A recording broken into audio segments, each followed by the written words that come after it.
A great weekend to all of my viewers. Paul Sinapiatis here with Strathclyde Engraving, bringing you the final video in the series on this piece. And in this video,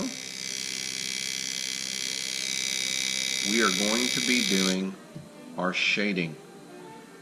And this is probably another one of the really time-consuming portions of any piece. Shading is what brings a piece to life. It's what gives the piece a 3D feel.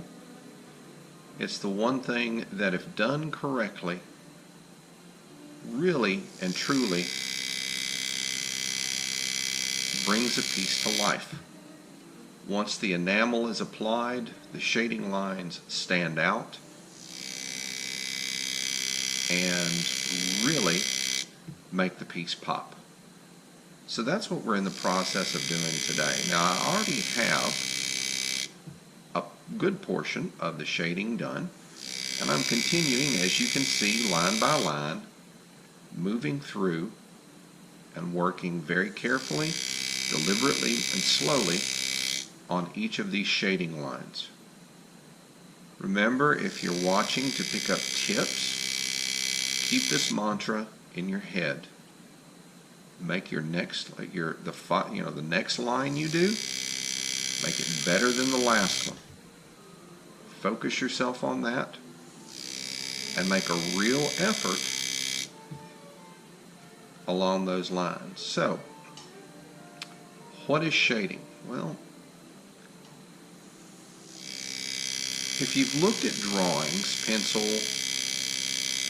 drawings, ink drawings, there's a type of shading that's done referred to as either cross-hatching or line shading.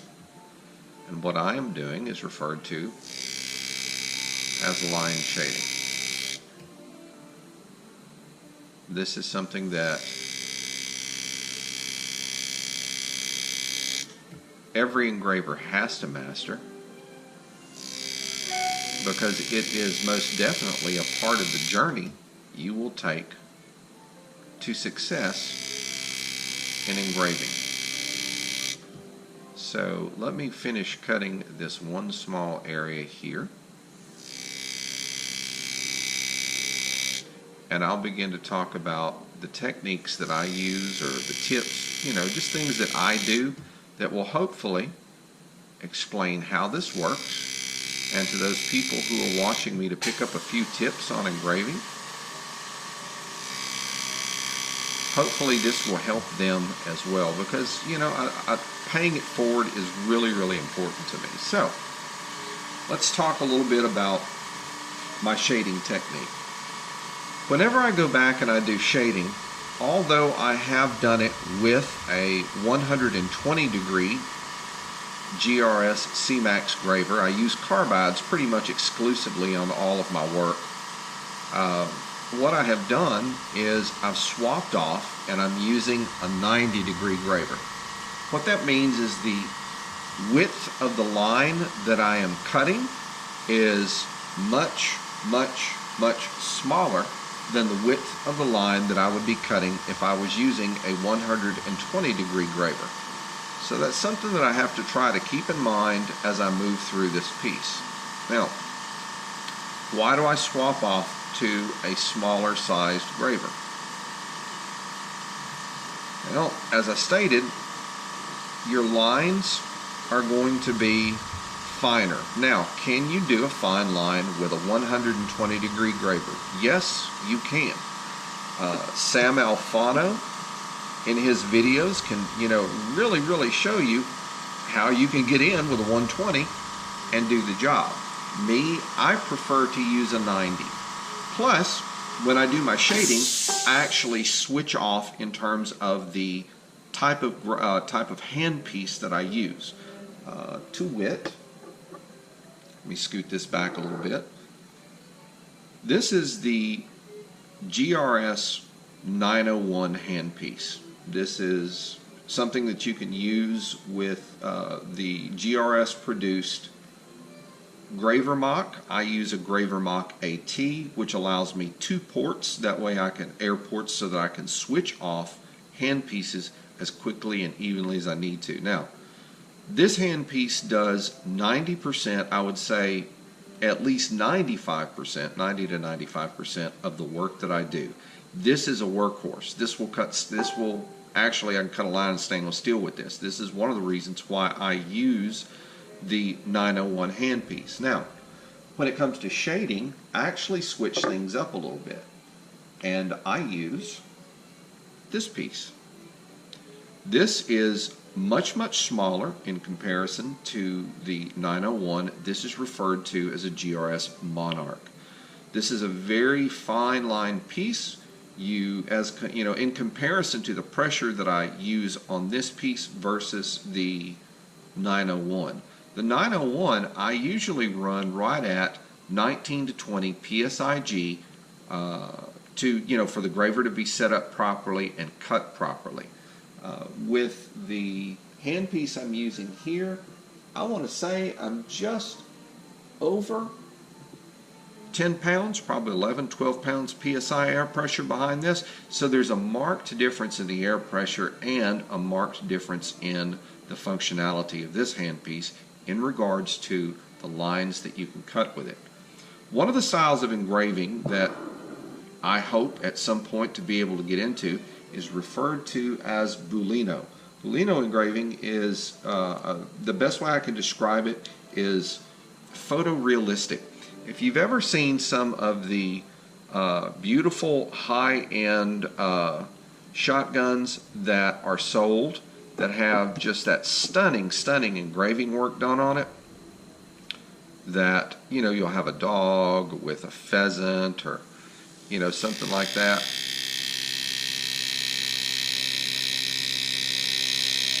That's Booleano engraving. And Booleano engraving's home, if I'm not mistaken, is Italy, where there are acknowledged masters who do some of the most amazing work.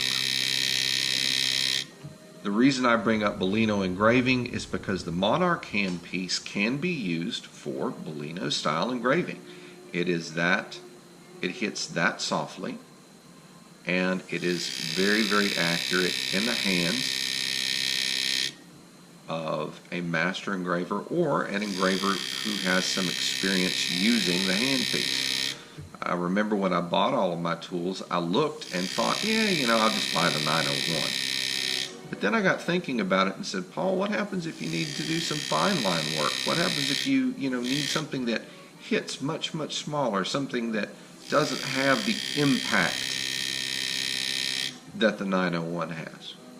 That's why I chose also to buy a Monarch. And I do highly recommend folks who are going to, self-teach them, do the self-taught thing.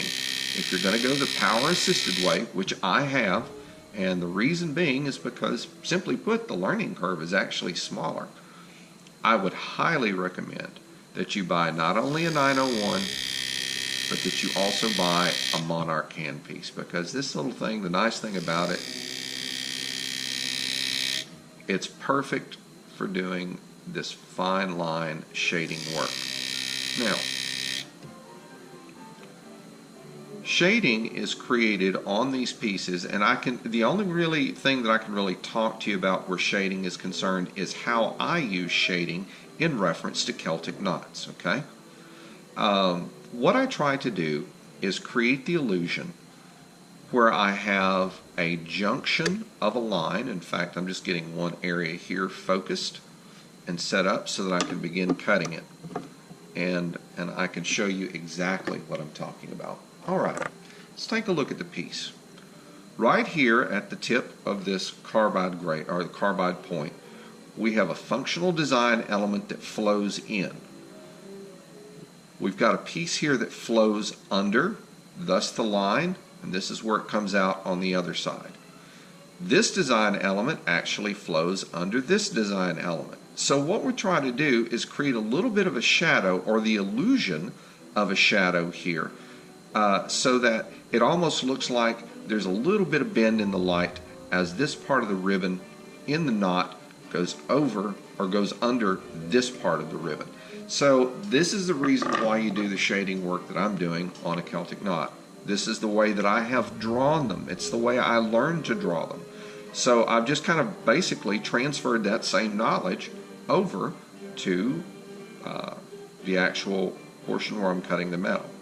So how do I go about it? One of the first things that I do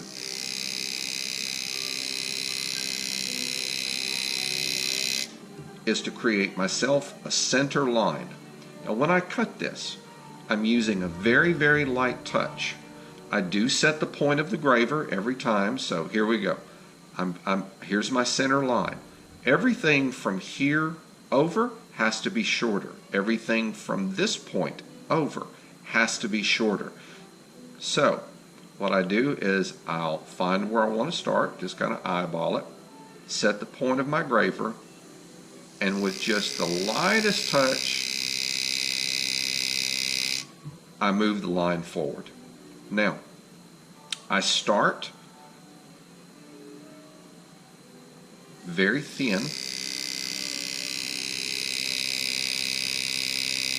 and then as I get to the back of the piece, or to the spot where it actually, this design element flows under, I stop just short.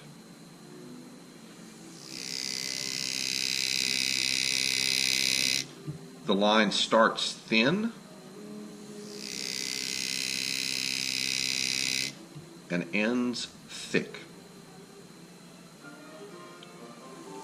And this process is repeated over and over and over to achieve shading on one side of the center line that I've cut. And each time, folks, remember, do your best, your absolute best, to make the line that you're cutting better than the last one that you cut. Strive for consistency in your lines. That's really important.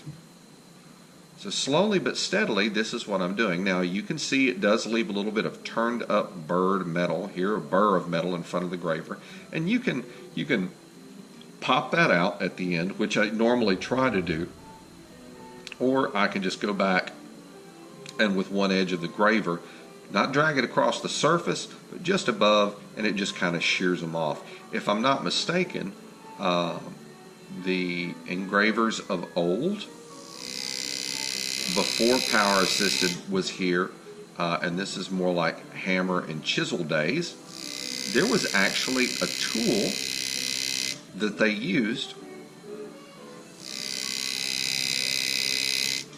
to move that burr right here away from the metal. You saw it just took a little brush. Now, I've got my lines cut from my center line out, decreasing in size all the way across, starting from a thin line to a thick line. And folks, I will be the first to tell you, this does take a bit of practice.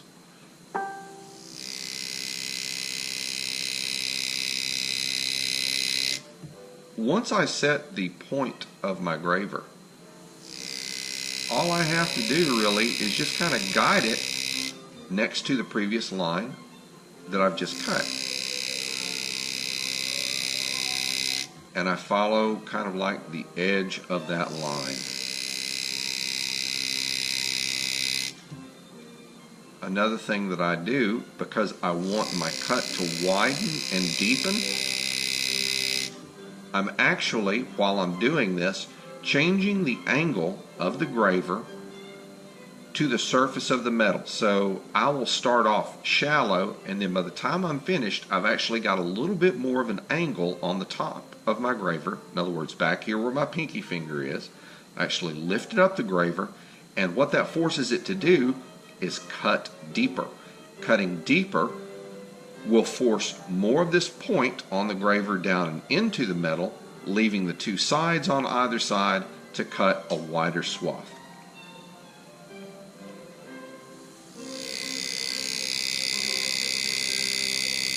And it just takes the slightest pressure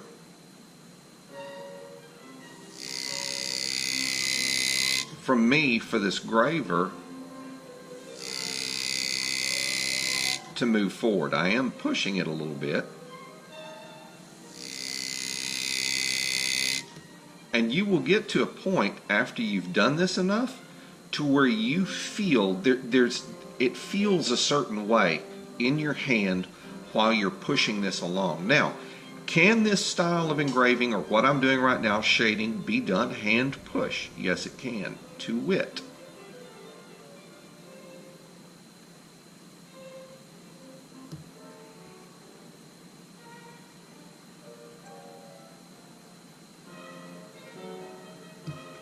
If you've noticed there's been no buzzing on those last two lines, I'm just trying to show you that this metal is actually soft enough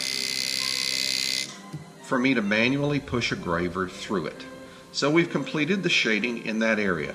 It all stops at a kind of like an equidistant point above the very edge of the functional design element before it tapers off and goes into another. We started from a center line and narrowed down on either side. That's how I create the shadowing that I do. There are multiple techniques that can be used for shadowing, but this one is the one that I find presents the best look for the work that I do myself. So, after a quick break there, I'm going to go on ahead and jump back into this. So we're going to be doing the same style of shading that we've done all over this piece. We're going to be doing it right here. Same deal. Grab my graver. I've got it held back here in the back of my hand. Now traditionally you want the graver to rest here. I find it's easier with this hand push to just have it wrapped in the back of my pinky fingers. That may be incorrect form, but I find that it works well for me. I've got my thumb and my index finger close to the tip of the graver. This allows me greater control. I'm getting ready to cut a line. I place the graver on the surface, edge it up, and just enough so that the tip of the graver will bite the metal. And then, slowly but steadily,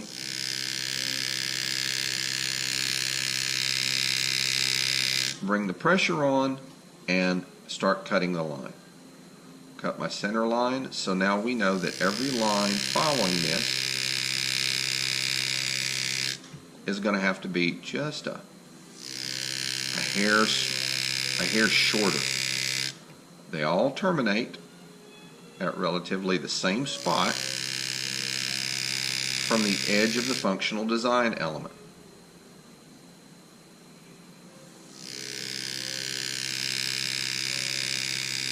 Now, I've seen folks do shading in a different way on Celtic knots, and what I've found is that it looks good on paper. In fact, I've used that shading technique where instead of being tallest at the center and making like a V shape here, it actually makes sort of a U shape. And it does look good on paper, but I have not been able to really make it work the way that I want to work on metal.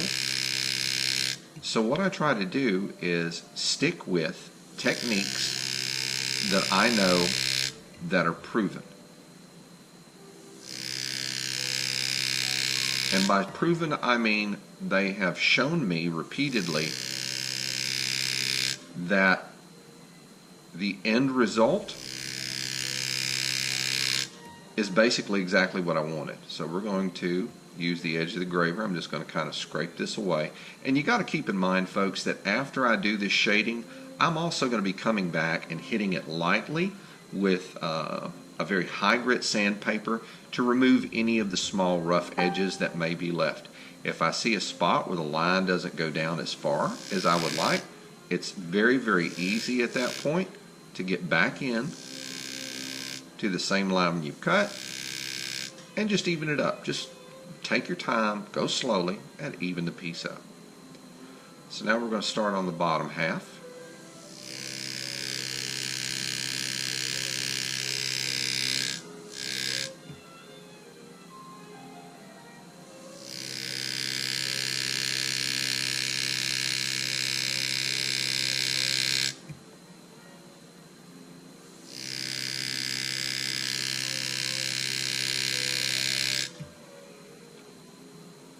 and move through.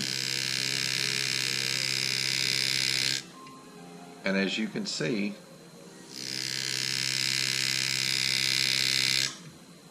each of these little lines takes a second to place the tip,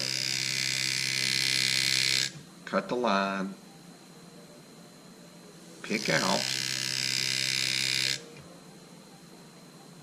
reset the graver, cut the line, pick out. I mean, it's in one aspect, it's very monotonous. But the understanding is that when you're finished, that all of this work is definitely worth the time that you have spent making it happen. All right, got a little spot here where I see a line. It's just a tad uneven.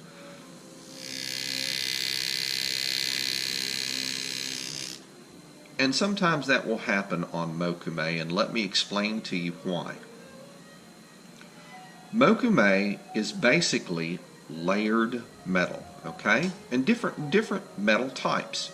I have seen two-tone mokume like this, which uses brass and copper, or bronze and copper. I'm not really sure. I've been saying brass on this, but I truly believe that this may actually be copper. And also what I see is a line here, an area that I did not quite get with my high-speed burr. So while we're talking about shading, I'm going to go back in and kind of get this knocked out. Now I've got to see if I can move this cord around so I don't bump anything. Very good. Power up, 4,500 Rs, or 45,000 actually. I'm going to focus and I'm going to get in and knock these areas out. In fact, I ended up having to order some more of these ball burrs. This project took me down to the last two that I had.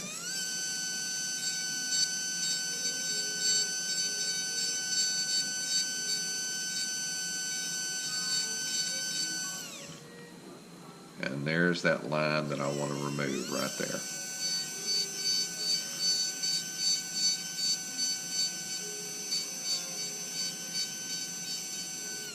I want to try to smooth this out as much as I can. Grab a little focus here on the scope.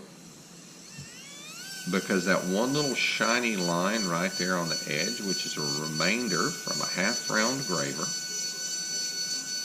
where I've done a cut, that will stand out when I put my enamel on. And that is not something that I want. So anytime I have that line, what I try to do, and that's with this specific style ball burr, I go in and do my best to kind of just level that area out.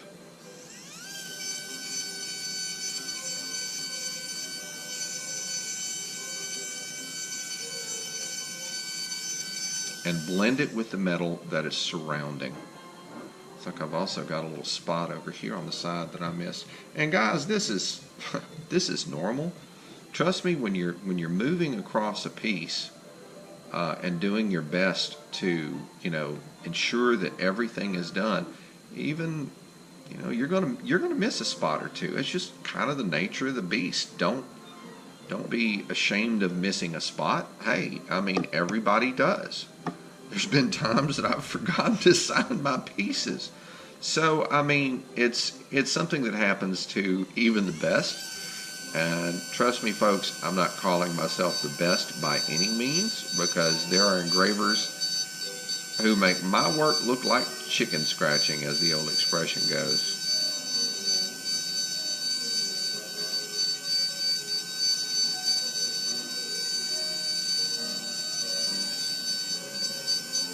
Hopefully, time spent doing this will eventually pay off for me, and I will eventually be able to call myself a master engraver. I would really love that.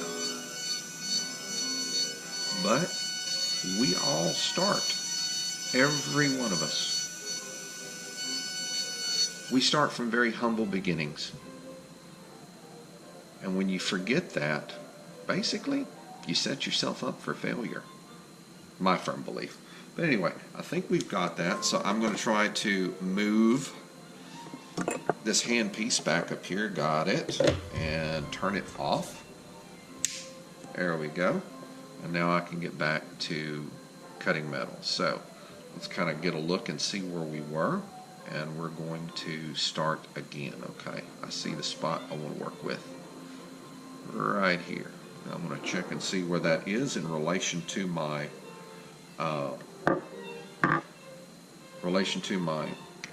ball vise, and it's not exactly where I want it to be. So what I'm going to do is just kind of move it up a little bit and get back here and take a look and see if I can spot what I'm wanting to hit. I'm going to put my finger on it. Or was it further up? I think it was further up. Let's see. Yes, right here. And that is in the middle, so we're good to go. We'll give this one last little quick tighten, nothing major, and off we go. So I'm going to get this piece set up, or get the area that I'm going to be engraving set where I want it set. Tighten down my vise and give myself a focus, and I can go back in and start. Sometimes doing the shadowing on the curve can be a little bit more challenging than most people expect it to be. The reason being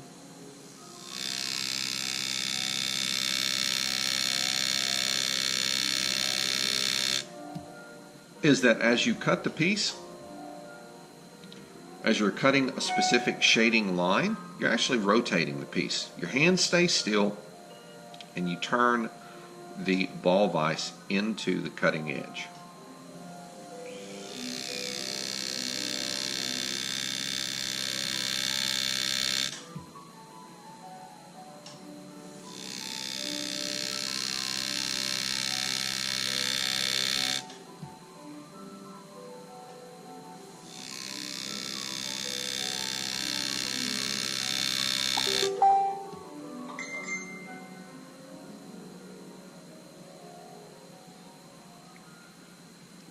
So off we go again.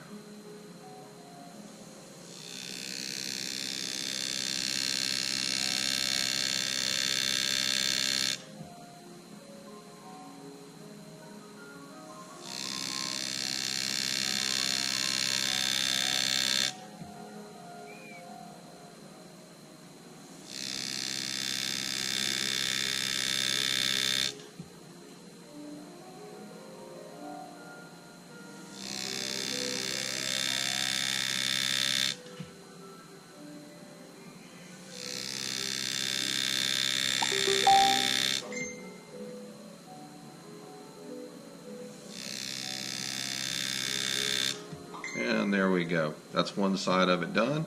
Now I'm going to come back and I'm going to nail the other side. Itchy nose. And of course my cat is in the background begging for my attention. Seems like every time I sit down to start engraving, my cat's like, "Pay me attention. You're not paying me attention enough. I have food and water in a clean litter box and I still want to complain." Of course, she is 18 years old, and she's, if you listen, she's doing her best to sound pitiful. You see? Are you a pitiful baby? Huh? Are you pitiful? I think you're pitiful. Are you being pitiful? Are you trying to garner my pity? Huh? See? All right, come here, boo-boo. Come up here. You can come up here? Say, no, I'm going to sit down here and make you stop engraving and reach down and pet me. Chloe has been with me 18 years. Came in one morning from working the dog shift at the plant I used to work at, and sitting right by my fat boy was this little kitty. Now, my wife, now ex-wife at the time, or wife at the time, ex-wife now, we had a couple of purebred animals. We had a tortoise shell Persian show cat that my mom had gifted me because she was no longer able to take care of it. And I also had a CKC registered pug.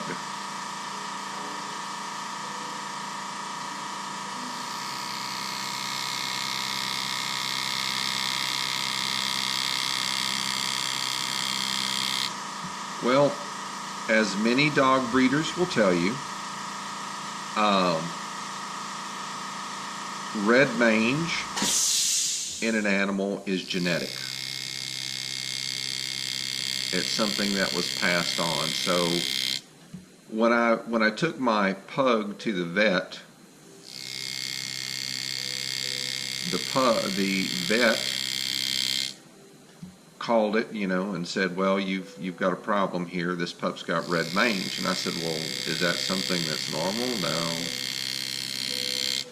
So we had to get rid of the pug. The tortoiseshell Persian cat had constant problems, skin problems. So we had just kind of had our fill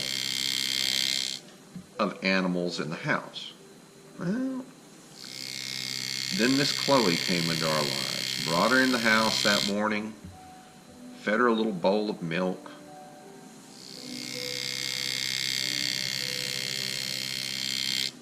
She fell asleep on my chest on the couch.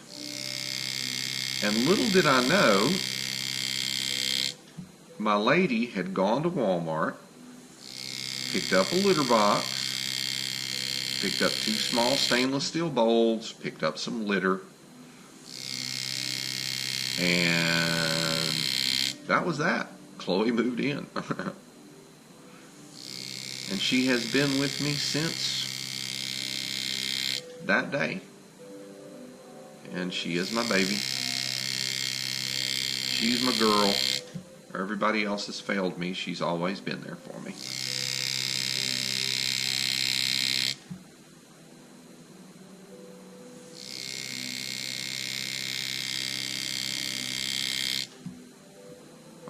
So we've got the lower half done. Now we're going to come back and we're going to nail the upper half.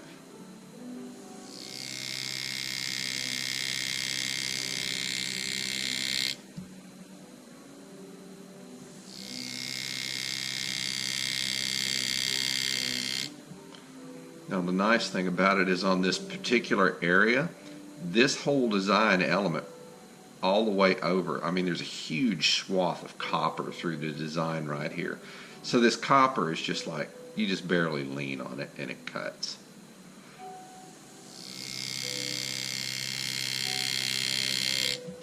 So it kind of, in that aspect,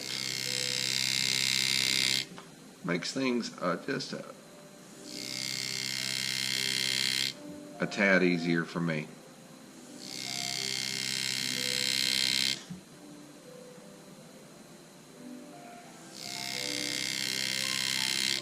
Copper is a pleasure to cut. I mean, it's so soft, it's so malleable. I mean, it's like gold and silver.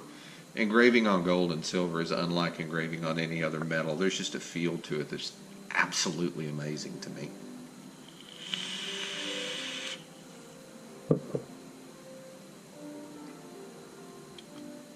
So let's go on ahead and continue to work across.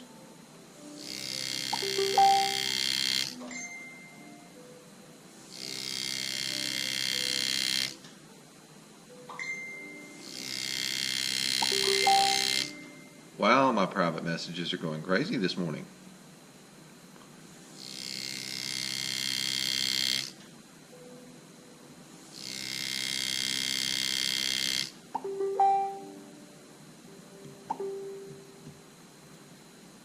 Alright, that takes care of that. So we're going to move on to our next area, which is going to be this straight segment right here. and I'm close enough to the middle of my ball vise so I don't have to move the piece around any. All I've really got to do is refocus. I'm going to take a look at the lines here, make sure my lines are even. Got one little spot back here where the line has kind of thinned a little bit on the cut.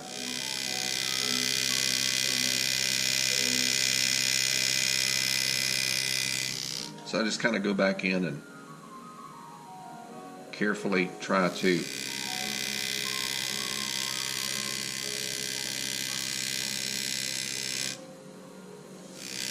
widen the line up to make it as consistent as possible. Now, one thing that I didn't say when I started engraving this piece this morning and started taping was the fact that I have added decorative cuts on each of these lines. What it does is it's another area for the enamel to fall into.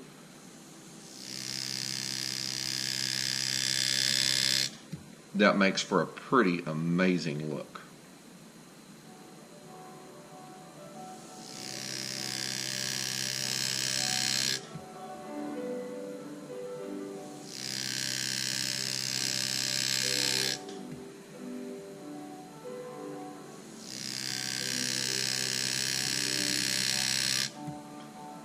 You can always tell as you're cutting these lines when the line is not cutting correctly, because there's a certain feel to it that your hand and your mind remember.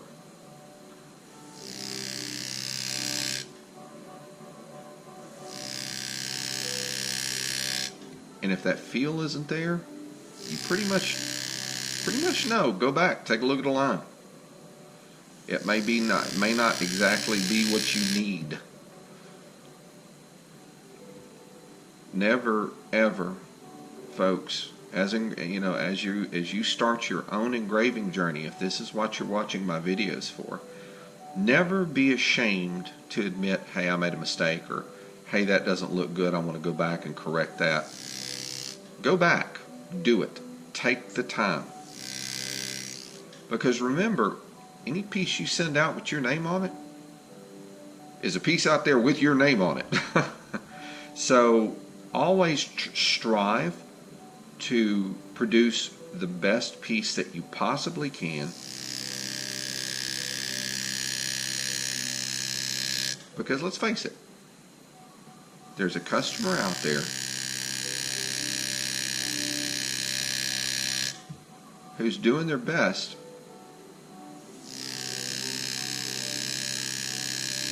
to be patient while you create an amazing piece for them. And when it comes time to pay for the work that you've done, the one thing that you want to do is give folks their money's worth. Do your best at all costs to give folks their money's worth. I try to do that with every piece that I do.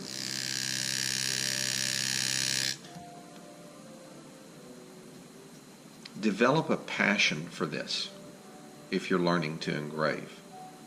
Don't let small setbacks stop you and discourage you, because the engraving journey is not a short one. It's a lifetime journey. For those of you who listen to rock and roll, I'm sure you've heard the name or the names Eddie Van Halen and Steve Vai. Unbelievable guitarists. I mean, just phenomenal with the stuff that they do. I mean, a lot of people have hailed Eddie Van Halen as one of the best lead guitarists in the world. Another person that I would say probably would run him a very close second is Steve Vai, innovator in his field, an amazing guitar player. Someone I'd really enjoy sitting down and just having a cup of coffee with and listening to some of the stories about, his travels and the the bands that he's worked with, the people that he's worked for. That's the kind of thing that interests me. These people spent years, more months, more days, more weeks, more years perfecting what they did.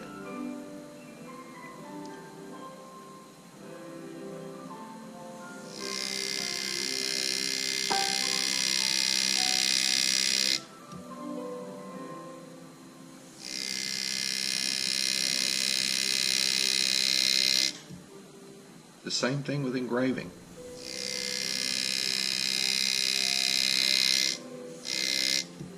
Every time you sit down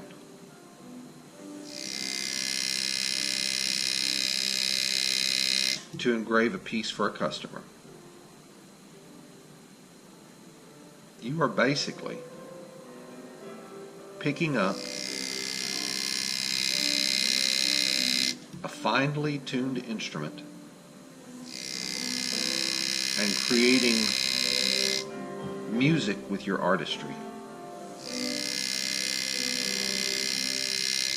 That's one of the reasons why I listen to the music that I listen to when I engrave. Now, I will be the first to admit, I do prefer a different style of music, EBM.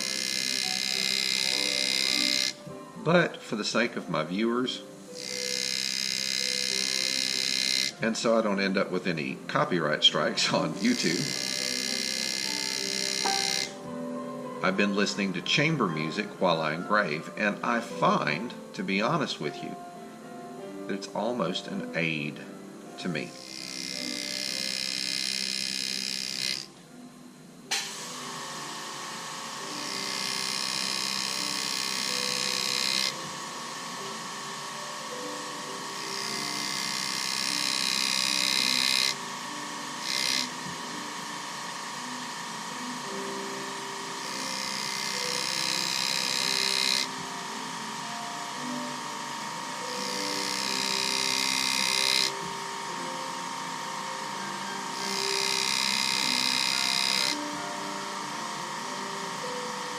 Engraving is something that you have to want.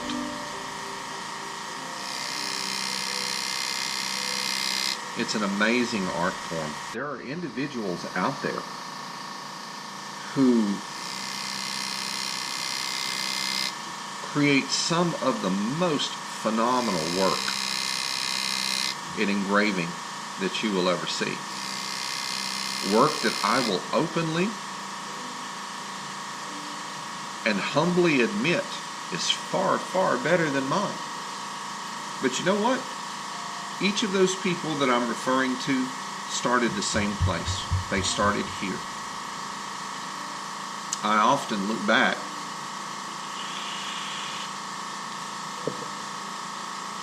at the 19 years that I spent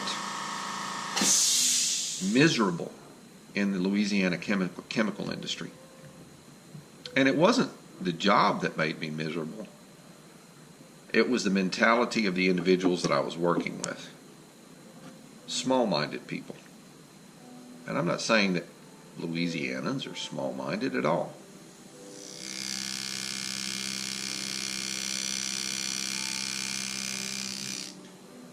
But there are some of them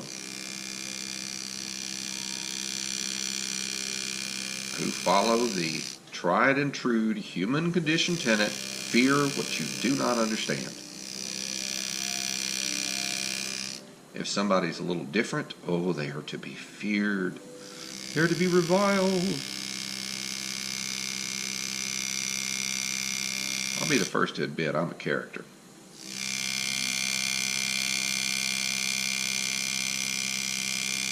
But I am the product of my upbringing. It's like I told my parents, both of them, the greatest adventure in my life has been being their son. And if you can't say that to you folks, what can you say? I'm a product of the things that they've taught me and the decisions that I have made based on what they taught me.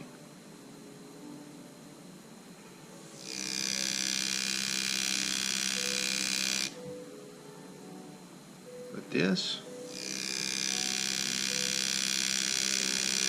I often wonder what would have happened, how far I would have come as an engraver had I stayed in the jewelry industry and continued to pursue the engraving that I had started there. 19 years, folks. 19 years of my life are gone. I don't begrudge those 19 years because I learned a lot. I learned a lot about things I didn't know, and I learned a lot about me.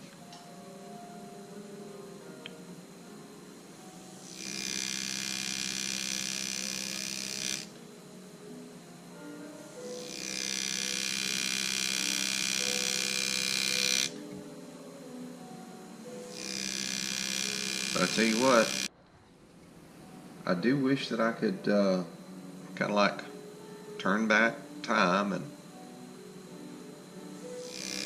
change that one fateful decision that I had made.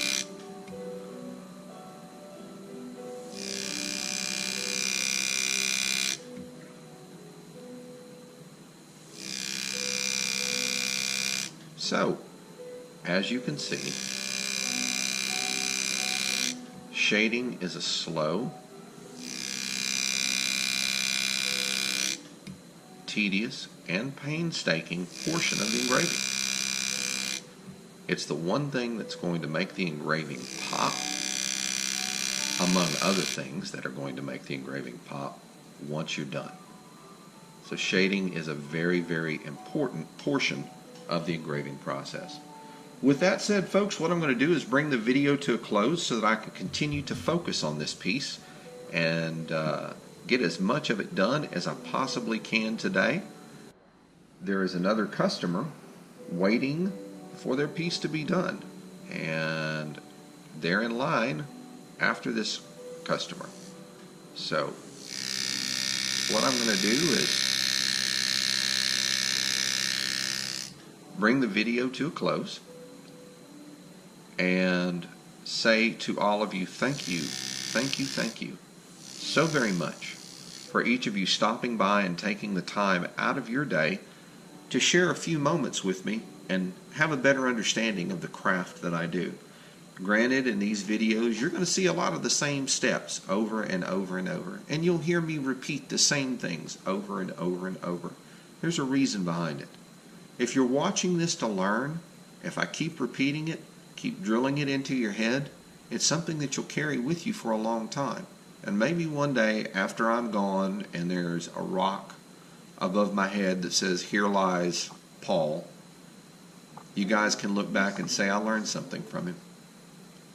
And in that way, well, perhaps I've left a little something on this earth that's been worthwhile and good. But thank you all so very much for stopping by and spending time with me while I engrave today. I appreciate all of the subscriptions. If you've not subscribed, please do. This way you'll get notifications on Facebook whenever I have a new video put up, and you will be able to sit down and watch it at your own leisure and see what's new with me and see the next piece that I'm actually going to be doing work on. If you see a video you like or you'd like to make a comment, I always welcome comments. Thumbs up, thumbs down. I mean, at least let me know. What do you see? What can I change? And I'll be happy to do my best to accommodate if I can. But this is Paul Sinopiatis with Strathclyde Engraving, signing off for the afternoon. Have a wonderful weekend. My heart goes out to everybody in Texas who is suffering through this Category 4 hurricane. I've been here in Louisiana when a Category 4 hit, and folks, it is not fun. It's scary. So please keep those folks in your prayers as I do. Have a great afternoon. Strathclyde Engraving signing off. Thank you all again for stopping by.